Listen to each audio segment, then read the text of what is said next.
Hello guys, my name is Rastility, and today I'll be discussing event towers and their massive problems. I'm sure a lot of people will disagree with me on this, as a lot of people disagree with me on other things as well. Anyways, I don't want to waste any more of your time, so let's talk about it. First off, if you had played TDS for any amount of time now, you may know how much of a problem this game has with event towers and their inconsistency. Some event towers are just pure garbage. However, some of these towers are also just extremely overpowered and placed really highly in the meta. In my opinion, however, I don't really care if some of these towers are broken or not. My problem is the fact that some of these towers cost actual money. Yeah, I'm getting straight to the point here, so this might be a shorter video. I personally already own every tower in the game, and that's only because I've purchased every single event tower that I wasn't playing to get. Those towers being Gladiator, Commando, Slasher, Frost Blaster, Archer, Swarmer, Toxic Gunner, Sledger, and Executioner. However, since I've started playing, the amount of event towers has actually just doubled. Considering the fact that every event tower that's been put on sale has been on average 600 to 800 Robux, I'll try to be fair here and say that every event tower is around 700 Robux on average. Just the first half of the towers that I mentioned alone cost around 6,300 Robux. And if you add the newest event towers excluding Firework Technician, Snowballer, and Holopunk, that's roughly around 10,500 Robux you have to spend in total to get every single event tower in this game if you just started playing. Now, I feel like this is genuinely such an easy fix. It was shown that it's absolutely possible to get an event tower from mission quests, so why not have this be an actual permanent thing?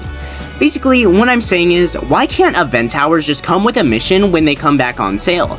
These mission quests can just be really hard, and once the event tower is off sale, you lose the quest. If you also just can't complete the quest because it's too hard, you can just pay to skip the grind, always giving you that pay to win option. A lot of people might argue that this quote-unquote ruins exclusivity, but the second that they put these towers on sale after their original event, they lose their exclusivity anyways. This isn't really an issue with just TDS, this is an issue with all of Roblox. You shouldn't be able to put a paywall behind an actual advantage in a game without having any way of unlocking it naturally.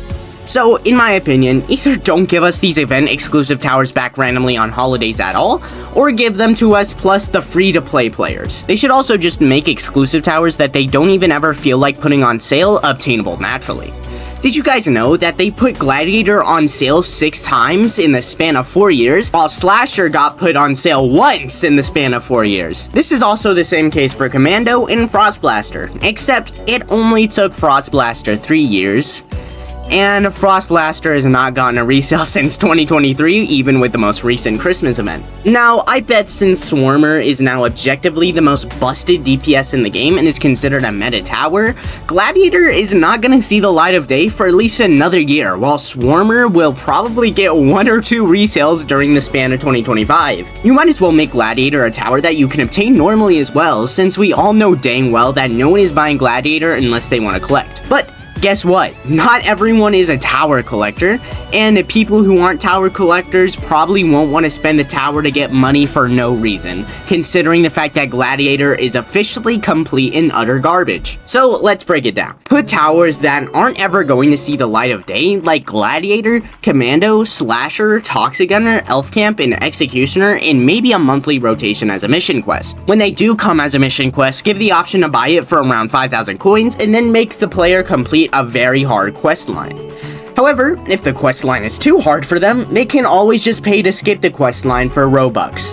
When the developers feel like reselling a tower they actually care about, they can just do the same thing and make a quest, just maybe for around 10,000 coins to get the quest instead, since it's a tower that people might actually really want to get. Also, I just want to clarify one more time. I don't really think it's a problem putting paywalls behind cosmetics. I really have a problem when you're locking things like towers, actual things that can do stuff in the game, behind paywalls. This is really bad just no matter how good or bad these towers are. It's a problem for a lot of games on Roblox, not just TDS. I really think all games should stop doing this, not only TDS. But I can't really control that, and all I can do is just voice my opinion and hope that it gets heard by someone. In the end, what's really the problem with the event towers? Well, it's the fact that they're tiled as quote-unquote exclusive towers, but they will come back every now and then to be used as cash cows for an extra buck. That's not really exclusive, and it's really unfair to new players, especially to new players who can't spend Robux, or to people who just weren't able to play when the original event for these towers was around. I remember when people complained about the ultimate skins being locked behind expensive paywalls. But why aren't we complaining when towers, things that actually do something in the game, are locked behind paywalls? If they're gonna make these quote-unquote exclusive towers accessible, then I think they should be accessible to everyone, not just people who decide to spend 10 bucks for the developers. Thanks for watching the video. I've been saying this so much recently, but thank you for the recent support. We've gotten 200 subscribers since the last video, going from 700 subscribers to 900 subscribers, and now we're almost at 1K. So here's a little update. We just reached 1K. To celebrate, I'm going to be live streaming quite often, and I'll probably be doing an ultimate skin giveaway, eventually. Anyways, thanks for 1K subs. If you disagree with any part of this video for some reason, let me know. I'd really like to know why you disagree, and if you see any mistakes, make sure to call them out. My name is Rastildy, and I hope I'll see you in the next video. Bye!